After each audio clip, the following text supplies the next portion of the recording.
மாரடைப்புக்கான அறிகுறிகள். மாரடைப்பு என்பது இருதயத்துக்கு இரத்த ஓட்டம் செல்லாமல் ஏற்படும் வியாதியே. இதனால் நெஞ்சு வலி, மூச்சு திணறல், வேர்வை, மயக்கம், படபடப்பு போன்றவை ஏற்படும். நெஞ்சு வலி என்பது வலி போல் இல்லாமல் நெஞ்சின் மேல் ஒரு பாரத்தை வைத்து அழுத்துவது போல இருக்கும். இந்த நெஞ்சு வலி என்பது நெஞ்சின் நடுவில் இருக்கலாம், நெஞ்சில் இடதுபுறம் அல்லது வலதுபுறமாகவும் இருக்கலாம். இந்த வலி மேற்கொண்டு கைகளுக்கு விரல் வரைக்கும் பரவலாம் அல்லது தாடை வரைக்கும் பரவலாம். ஸோ இந்த நெஞ்சு வலியுடன் வேர்வை, மூச்சு திணறல், மயக்கம், படபடப்பு போன்றவையும் ஏற்படும். சமயத்தில் கடுமையான மூச்சு திணறல் ஏற்பட்டு உயிர் இழுப்பதற்கும் வாய்ப்புகள் இருக்கின்றன. இதுவே மாரடைப்புக்கான அறிகுறிகள் ஆகும்.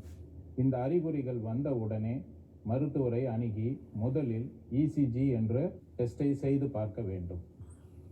நன்றி.